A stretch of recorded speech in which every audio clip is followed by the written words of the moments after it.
Every club. Every day. The Global Sports Podcast Network. Hello and welcome to the Daily Liverpool podcast, brought to you by the Global Sports Podcast Network. It is Wildcard Wednesday across GSPN, and with the January transfer window now closed in the Premier League, I thought that this would be a good time to assess the health and wealth of Liverpool's squad, where our strengths lay, and maybe areas that could have done and probably should have done with some strengthening, certainly in this transfer window and most certainly in the summer. We'll also give an individual assessment of each player in our squad and how they have performed so far this season. But before we do that, let's take stock of what has been another really important win at the weekend, a weekend that saw the Reds take another crucial 3 points in the race for the title. This time a big win away at in-form Bournemouth. Now, I did call this result in last week's Friday forecast. I predicted a 2-0 win. I just thought that despite the form that Bournemouth were in, I just thought that we'd have too much for them. And that 2-0 scoreline is something that has become another feature of this Arne Slot Liverpool side. We dominate, we score, then control the game and do just enough to get another goal and kill the game. And that's exactly what we did. We killed the game with that second goal. I think that ability to go to really difficult places and get a controlled win is so important as we approach the business end of the season, because, you know, that's what it's going to come down to. We all know how good Liverpool are. The whole league knows how good Liverpool are, but it's not necessarily about the ability that your team has. When you get to that last 10 games, it's about how you manage the game. It's about creating moments and capitalising on those moments and just getting results. That's it. It's not necessarily about scintillating football. It's just about getting the job done. And that's what we did at Bournemouth on Saturday. And that's what we're going to have to do with some of the other big games coming up this month. And the next big fixture in the Premier League is going to be away at Everton. That's on Wednesday, the 12th of February. It's a 7:30 p.m. evening kickoff, so it's going to be under the lights and it's going to be a huge atmosphere there. And Liverpool are going to have to negotiate another really tough test. It's another game that we're going to have to go to and really calm that crowd down and show a degree of control, because Everton will want to turn this into a battle. And Liverpool are going to have to hold their ground. They're going to have to fight their way through, particularly though I think those early periods of the game, the first 15 to 20 minutes, and, you know, fight their way through that game and then control the game through their possession, dominate possession. And I think if we do that, I think we can come away unscathed. I do think it's a game that Liverpool should win. Yes, Everton are on a good run right now. They're right in the middle of that new manager bounce since David Moyes returned to Goodison. But I think if we hold our nerve in that first 15 to 20 minutes, and I think if we're patient, I think our quality will come through. That game is then followed by Wolves at home, and then Manchester City on Sunday, the 23rd, at the Etihad. And on the 26th, we've got a midweek game against Newcastle. That's at Anfield. So a tough set of fixtures, I think. Probably only Wolves where you think, you know, we should make short work of them and get those 3 points. But the others are tough games. But look, if you're going to win this league, the tough games are just going to keep coming.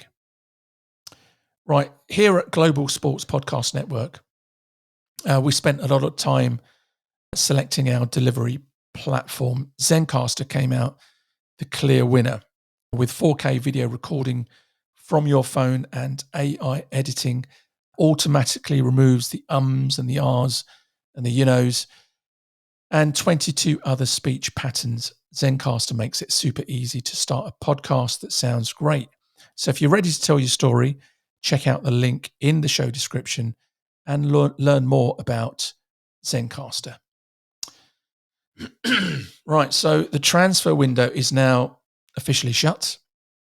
And as I think expected by most Liverpool supporters, the club has kept their powder absolutely dry, bone dry.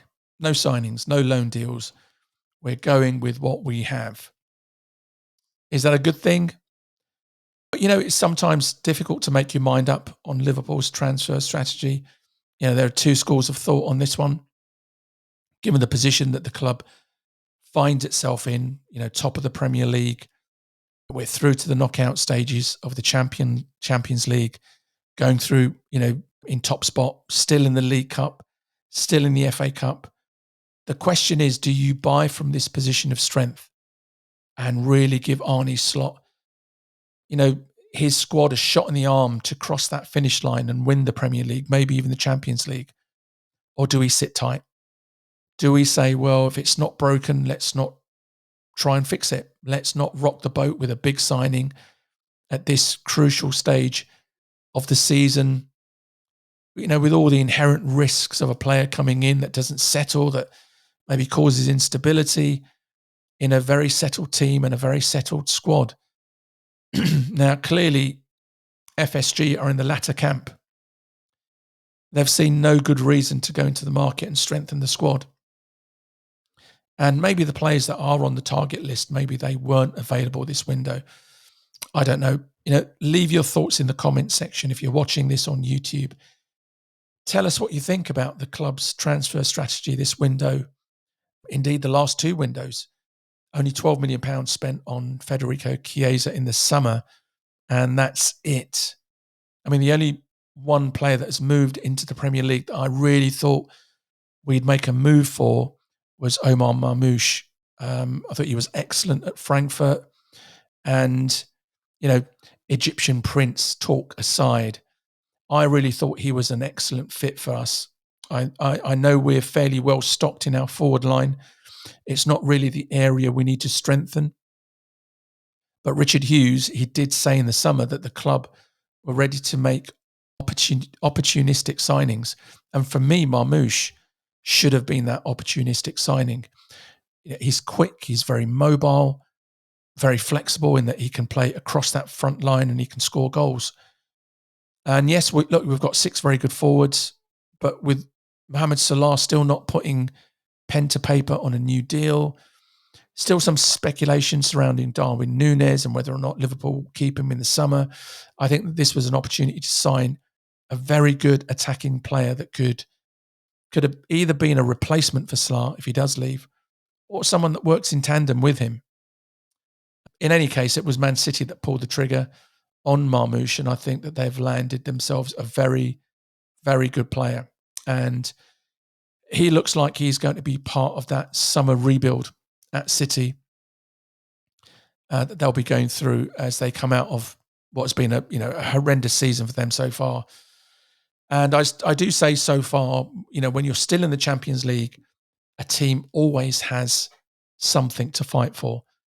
They've got Real Madrid in the playoff round. And look, if they play anything like they played against Arsenal on Sunday, they will get absolutely flayed, skinned, roasted, pummeled. You take your pick on choice of words, but they will get taken to the cleaners.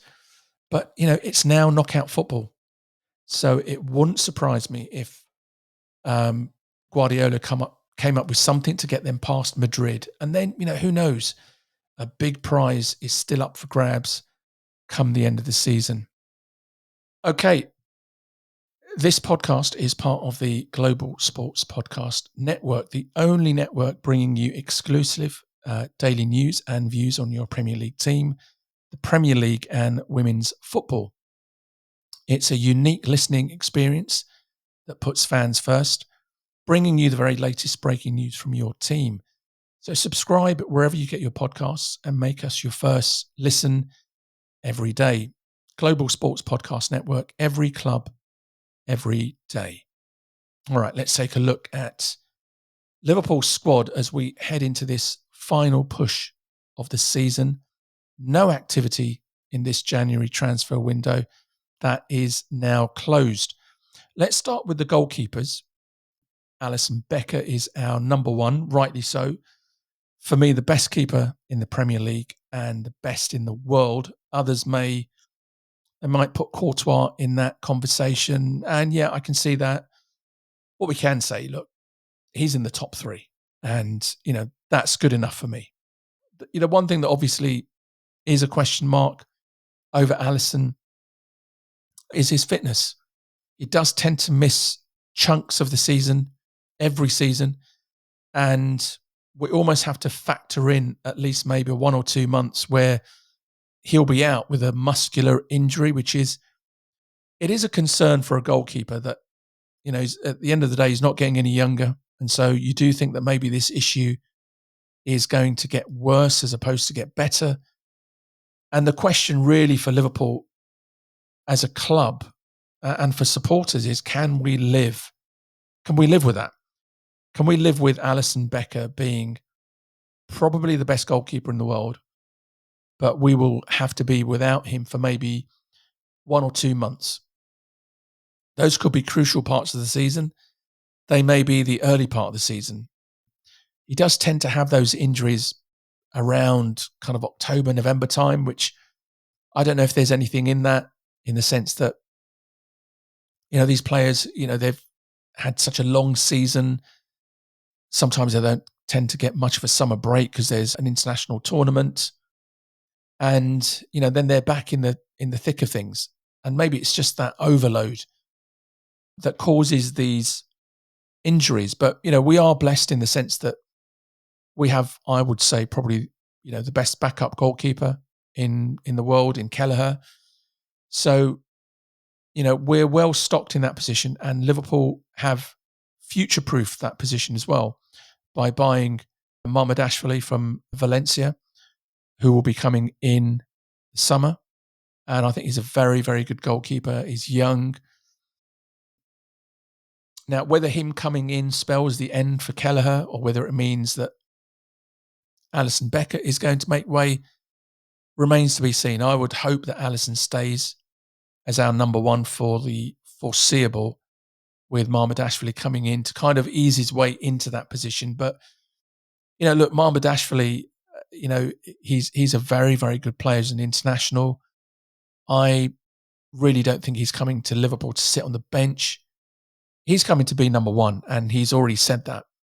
But in terms of Alisson's performances this season, I think, bearing in mind that he has had, I think, 6 to 8 weeks out, I think he's been very, very good. He hasn't been at his absolute best, in the sense that I think that our defence has been really good, that he hasn't really been called on that much.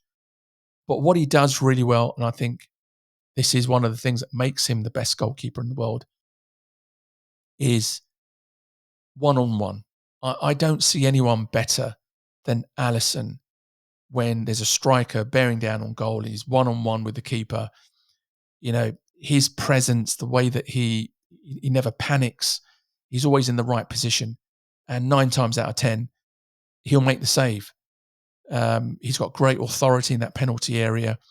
And the way that you organises that back line, I think, is really, really important for Liverpool. And having him there and having Van Dijk, I think it's a really solid core of players that organise that back line.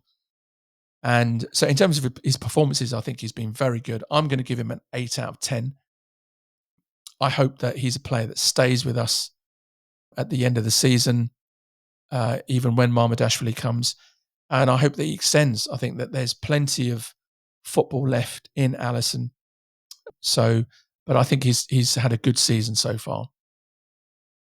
As for our backup keeper, Queeve Kelleher, again, I think he's been absolutely fantastic. I think he's had a couple of instances. I can really only think of one where he's made a mistake that's directly led to a goal.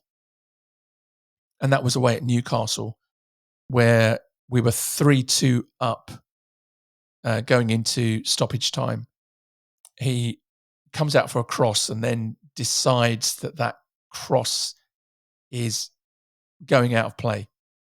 And he just lets it go over his head, but it doesn't go out of play. And the Newcastle player manages to score from a really, really tight angle. And Newcastle get a last-minute equaliser. But apart from that, I think that he's been very, very good. I mean, every goalkeeper makes mistakes, but his, I think, are few and far between. And I think he's come to Liverpool's rescue so often. And, you know, he deputises for Alisson so well that there isn't this big drop-off. And I think that's where I judge Kelleher, is that when Alisson has been out of the team, out of the side, sidelined with injury, there's been no noticeable drop-off. And I think that he's been very, very good for us this season. So I'm going to give him an 8 out of 10 as well. I think he's been excellent. It's sad to say, though, that I don't think that he's going to be at the club for much longer. I think that in the summer, I do expect Kelleher to move on, because I think he's a player that feels, and, you know, rightly so, that he should be playing first team football week in, week out.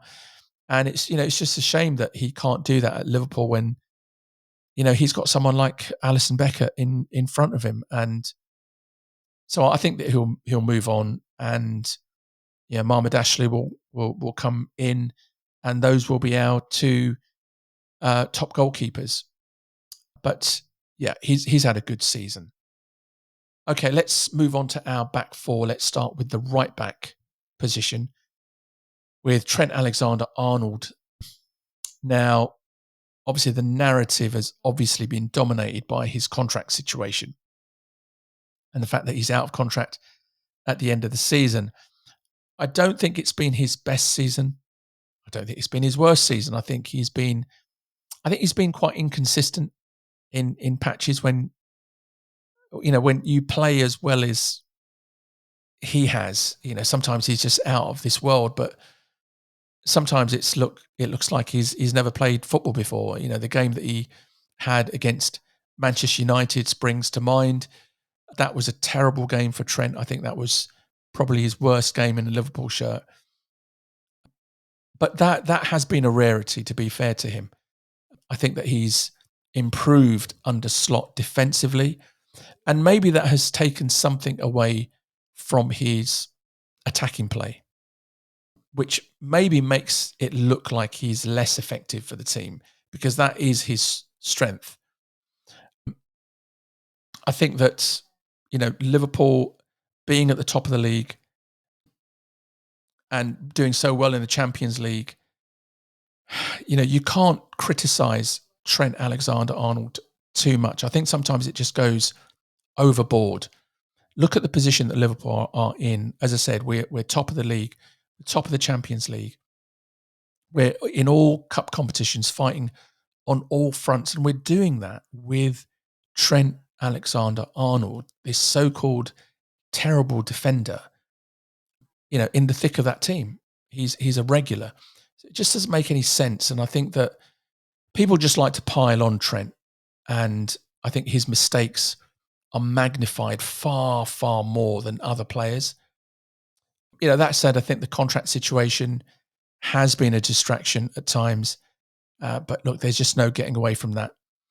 I do think that the way that Slot has managed the team and managed Trent, I think, has really minimised that disruption. Now, it still could come back to haunt us as we come, you know, towards the end of the season, where, you know, the prizes are going to start to be up for grabs. And if results don't go our way, then, you know, these contract situations are going to rear their heads again. So those things just aren't going away until the contracts are signed. But in terms of Trent, I think he's been good.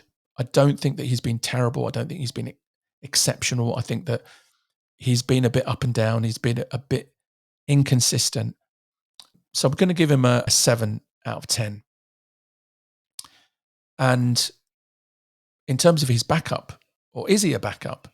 Conor Bradley, I think that we're in a really fortunate position with that right back position because, bearing in mind that we have one of the best players in the world who's potentially on his way to Real Madrid, the fact that we have someone like Conor Bradley in our ranks that can come in and play in that right back position, I think is a huge plus for Arne Slot, and it's a huge plus for Liverpool because, again, it's similar to that Kelleher and Alisson situation, that when Trent doesn't play, there isn't a significant drop-off in the quality of our play.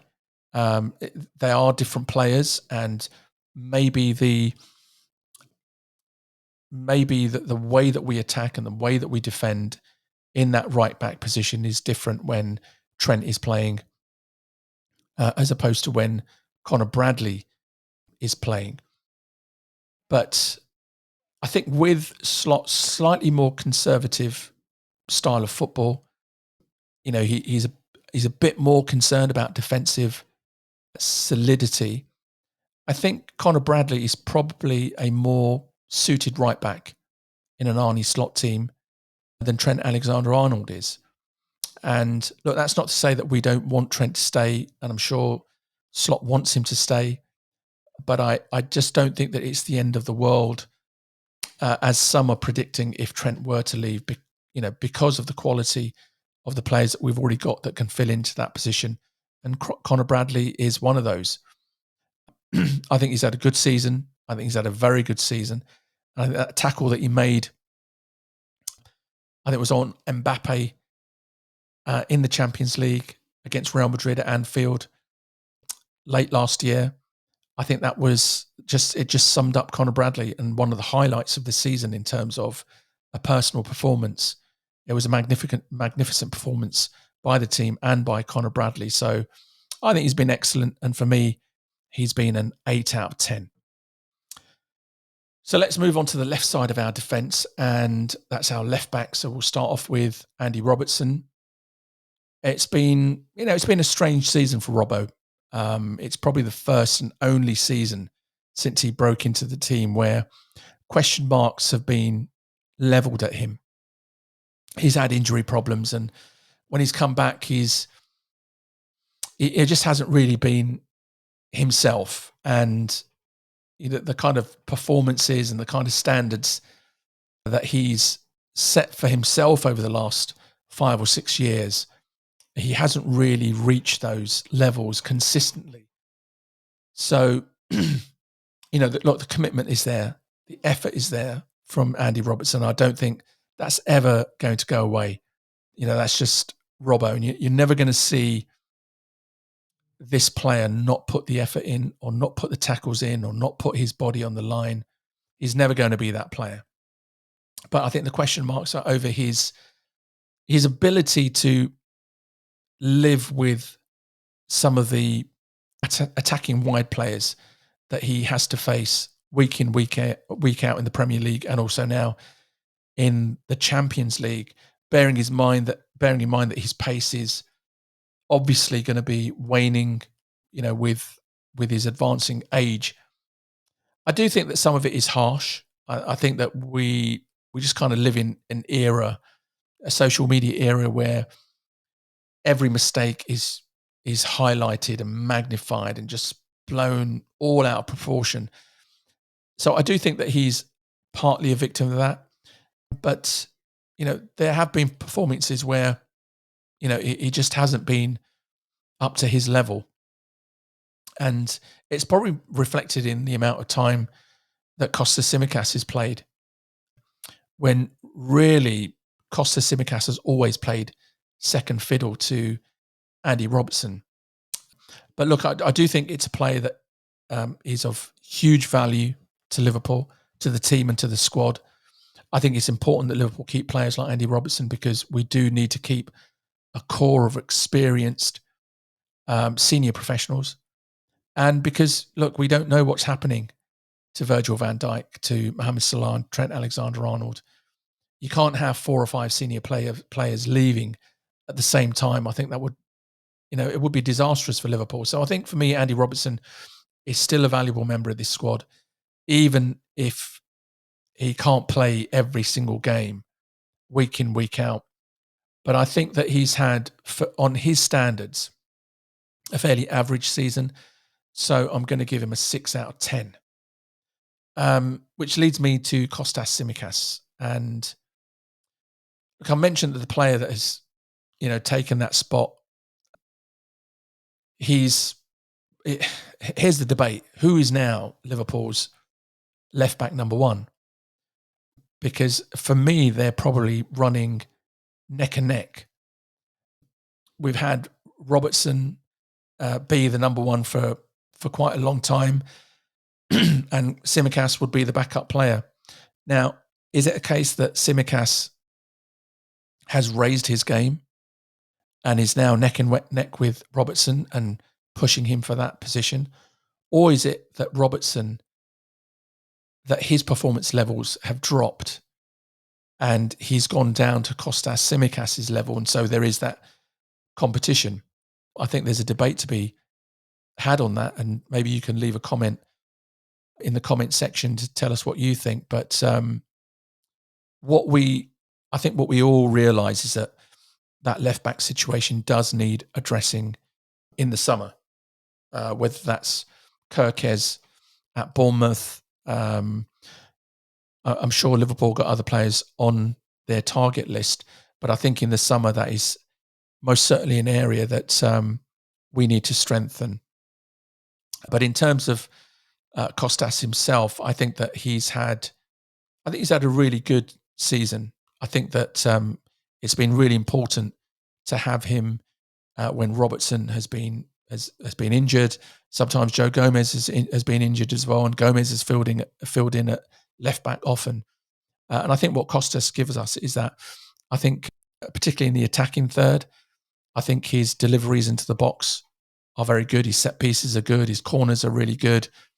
He's still, for me, not quite up there in terms of his defending, but he has improved. And so I think for that, I'm going to give him a 7 out of 10. Okay, moving on to the centre of defence. Let's start with the skipper, Virgil van Dijk. I think Van Dijk he's been in absolutely imperious form this season. He's by far our best defender. I think he's growing into his role, or he's grown into his role as captain. And I've got to hold my hands up. I really didn't see Van Dijk being a natural captain after someone like Jordan Henderson. I thought maybe someone like Robertson would have been a better fit to be captain. But, Van Dijk has been absolutely sensational as a captain and as a defender. He doesn't it doesn't look like he's slowed down, but I think, he probably has, but he's positionally so good. His positional sense is so good. His reading of the game is so good that you probably don't notice any drop off in pace, because he's always in the right place at the right time. And he rarely has to sprint to deal with any situation or to deal with an attacker, because he's already there. And I think the way that I think the captaincy has really helped him in terms of the way that he now marshals that back line and everyone looks to Van Dijk. And I think he's thrived under Arne Slot, not just because he's a Dutchman, although obviously that wouldn't have harmed his performance levels, having a compatriot as your manager. But I just think that Slot, with his style of play, a more deliberate build-up, and more concerned about Liverpool's defensive shape, I think has really helped Van Dijk to have arguably his best ever season at the club. And, he's been that good. So for me, he's one of our players of the season. I can't give him anything less than a 9 out of 10. Next to Van Dijk, let's move on to Ibrahima Konate.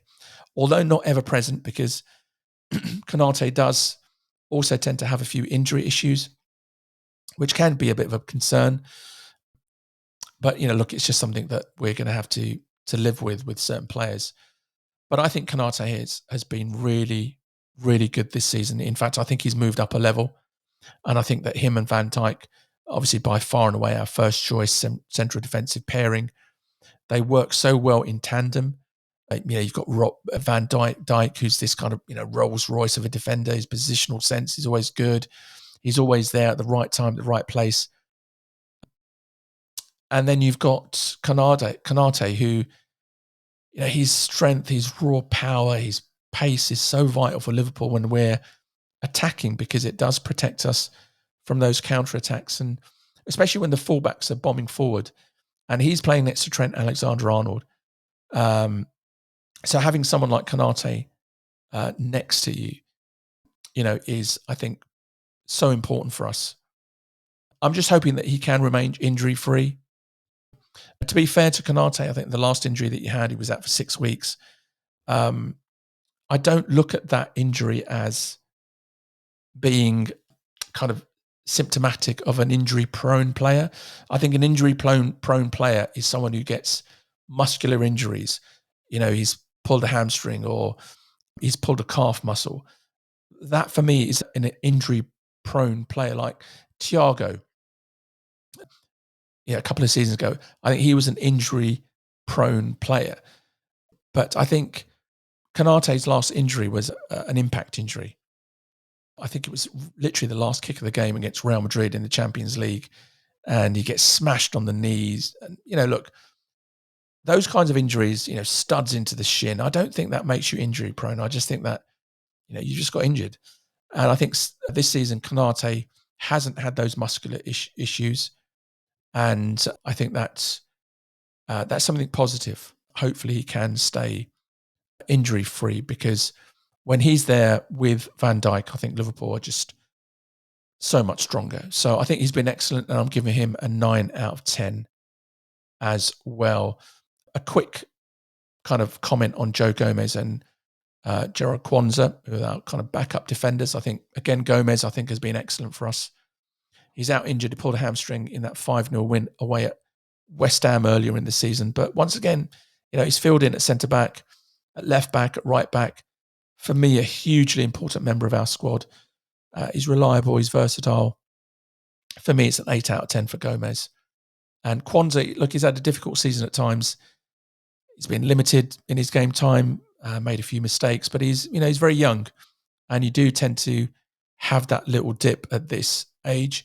He's recently signed a new contract, and I think he'll only get better with the likes of Van Dijk and Konate around him.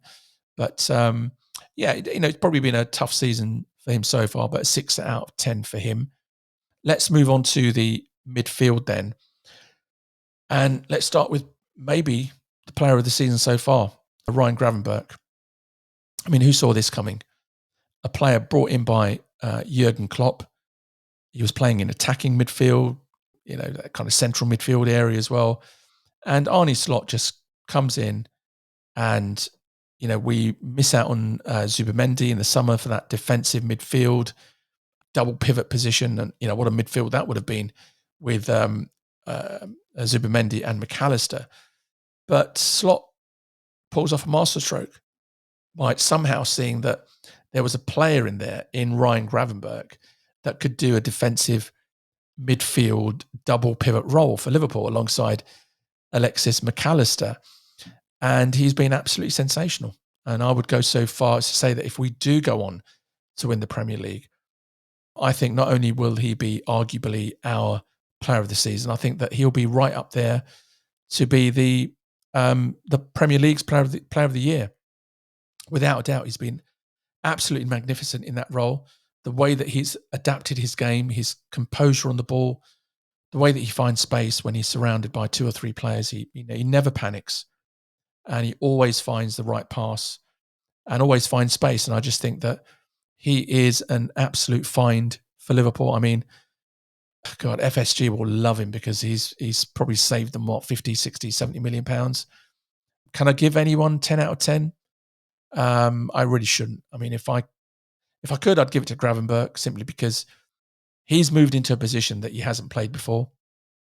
Whereas all the other guys that are performing, the likes of Van Dijk, the likes of Salah, they've been in that position year in, year out. But for Gravenberch to do that, moving from an attacking position to a holding defensive position, I think is so rare to see that. So I'm going to give him a 9 out of 10. And I'm also going to give a 9 out of 10 to his partner in crime in that double pivot, Alexis McAllister. He's got to go down as one of Liverpool's best ever signings in terms of value for money. Buying him for Brighton for £35 million. That partnership with Gravenberch has been such a real feature for Liverpool. They don't miss games. And McAllister gives Liverpool that bite, that tenacity in the middle of the park, next to the kind of silky smooth football of Ryan Gravenberch. And look, that's not to dismiss McAllister's skill. He's got bags of ability. He's a fantastic player on the ball. He can actually play in that number 10 position. He's that good. But his performance this season, as I mentioned, his tenacity, but also his robustness. He gets absolutely battered every single game, but he doesn't miss matches. Very resilient. Your typical tough Argentinian player, and I love that. I absolutely love that about the Argentinians. I love the Uruguayans. They've just got that kind of meanness in their football and a never say die attitude in their football. And he's one of those players, I think, if you can stay fit in that midfield, it just always gives us a chance to win. So I think he's been brilliant, and I can't give him anything less than I've given Ryan Gravenberch. So, as I said, a 9 out of 10 for him. And let's move on to the third of that first choice of midfielders, and that is Dominik Szoboszlai, who I think, he's a player that a lot of fans found quite frustrating last season, because everybody knows that this is one hell of a player, really talented, really skillful. He's got the athleticism. He's got an incredible shot on him. He can play left foot, right foot. He's really got everything. Terrific player, but for whatever reason, he was quite inconsistent last season. And look, he's a young player, first season in the Premier League. I think people got to cut him a bit of slack there. But this season, I think you're starting to see the real Dominik Szoboszlai. But I still think there's more to his game. I think there's much more for him to produce. As I said, he's got that athleticism in midfield, which is absolutely vital for the way that Arne Slot wants to play the midfield game, because he's very aggressive both with the ball and without the ball. And he's got game intelligence, when to pass, when to hold on to the ball, when to play it through the lines. And I think that, he's essential for our midfield to click, to give it that balance. I think he's absolutely essential. And I think that midfield of Gravenberch, McAllister and Szoboszlai, they work so well in tandem together. And, his commitment is just amazing. He's got an amazing engine on him. And there's so many times that you'll see when you watch Liverpool play, he's the last defender. When we're attacking and we get counter-attacked, he's the guy that's making that last-ditch tackle. I just want him to shoot more. I think he's got a hammer of a shot on him. He scores quite a lot for Hungary, and I want him to shoot more. And he has started to do that, but I think he should do it more. But I suppose when you got someone like Mo Salah in your ear, constantly tell him to give the ball, it could be difficult. But I think he's been excellent, and I'm giving him a 9 out of 10 as well. A quick mention for the other midfielders, Curtis Jones. I think he's had a good start to the season. I think he has grown, and I think he has developed. He started to add goals and assists to his game, but he is a little down the pecking order than those first three choice. And I think one of the reasons, certainly in my mind, is that he still has that tendency to hold on to the ball for far too long. He was the same under the Klopp, and it really looked out of place in that heavy metal style of football. And I'm just wondering if he thinks that because Slot's style is a little bit more possession-based, maybe he thinks it's okay to do that. But I think the frustration is not in the principle of holding onto the ball. It's when he does that. It's just too many times where he stops a promising attack or a counter-attack because he hasn't released the ball early enough. I think if he can add that crispness to his game, I think he'll be even more valuable for Slot. He's had a few injuries, but overall, I think a solid 7 out of 10. And I think the same for Harvey Elliott. I mean, I feel sorry for Elliott to a degree because I think he's such a talented player, never gives anything less than 100% for Liverpool. And you can see that he loves the club. He loves playing for Liverpool.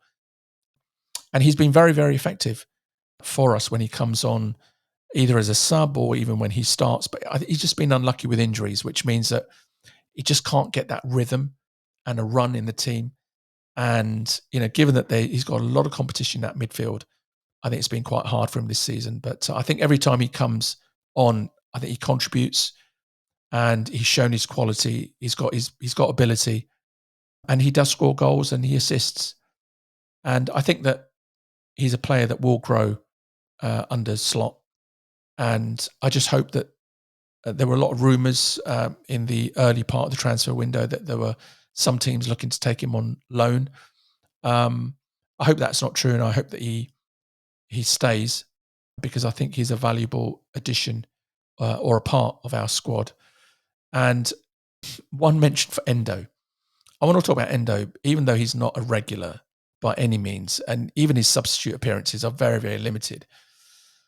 But I think it would be remiss not to mention Endo because I think he embodies very much the spirit of what this Liverpool team is about and what this squad is about, which is when you get your chance, when you're called upon, you just give it your all.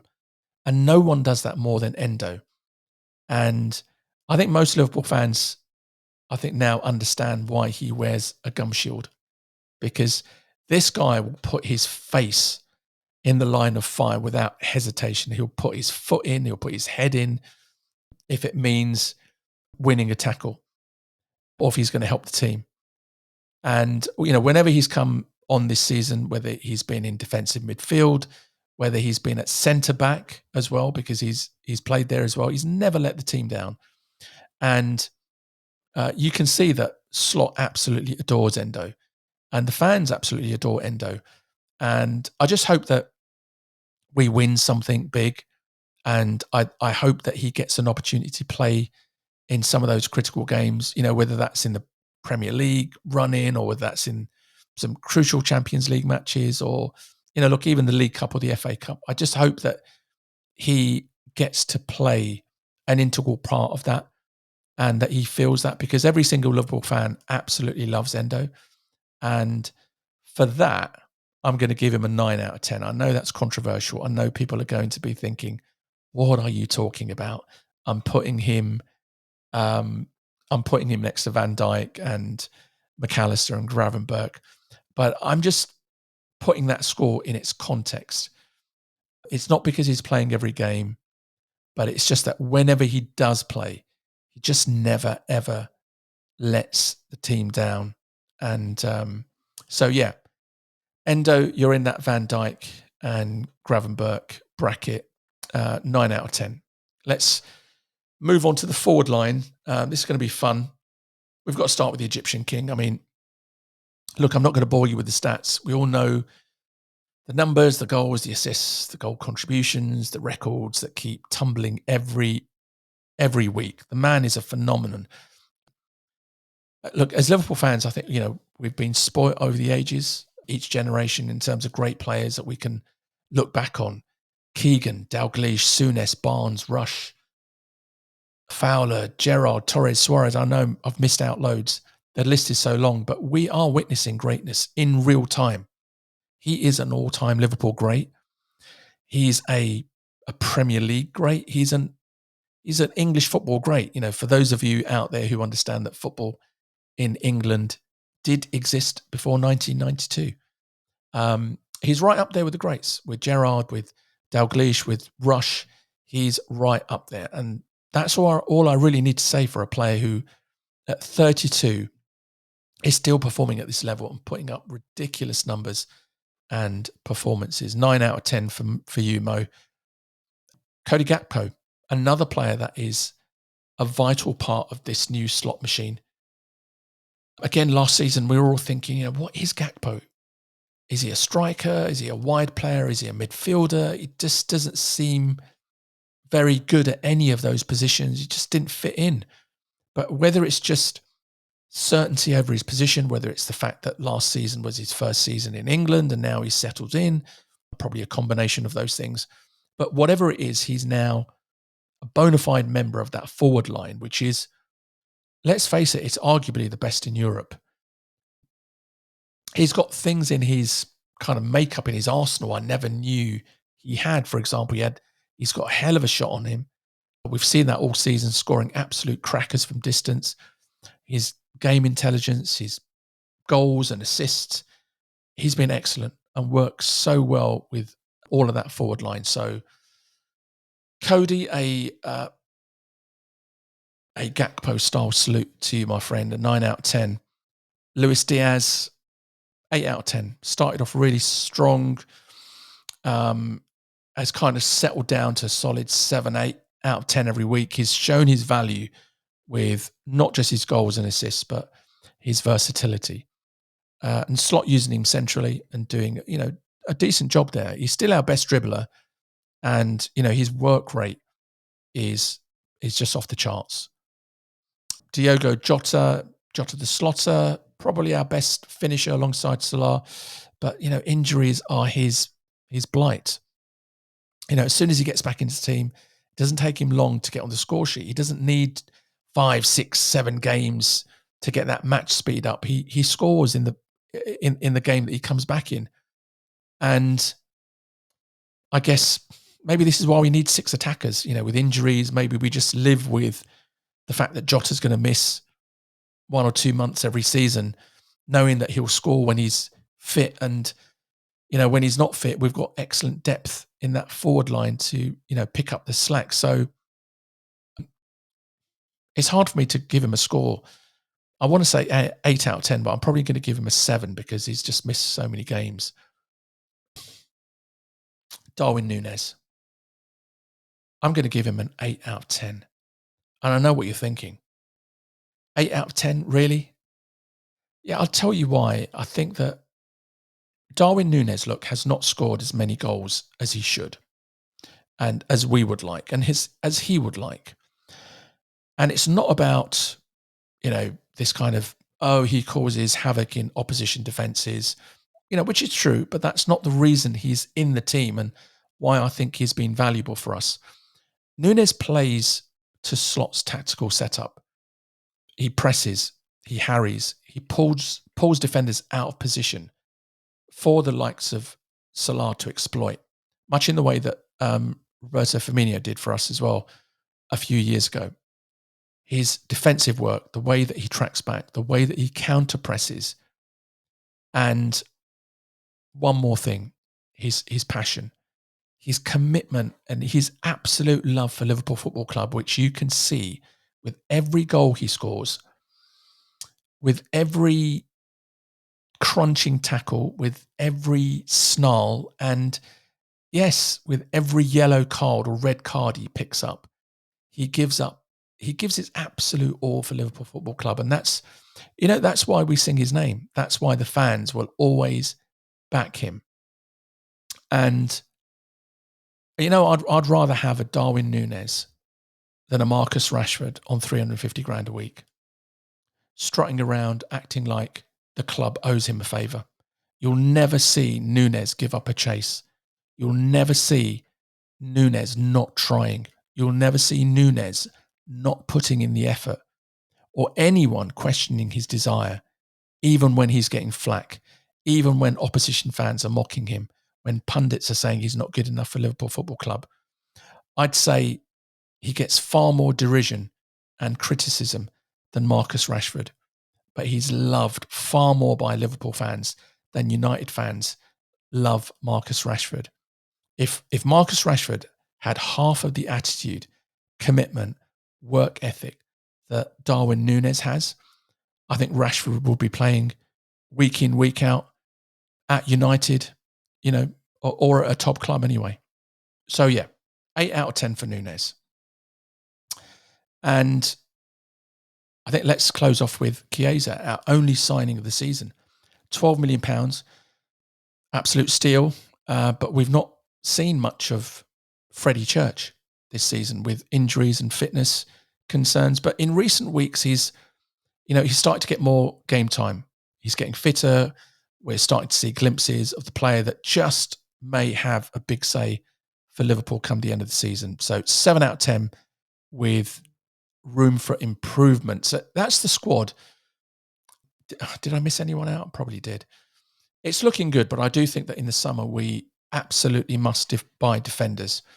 A left back for sure, a centre back, possibly a right back, depending on what happens to our 3 players that are out of contract.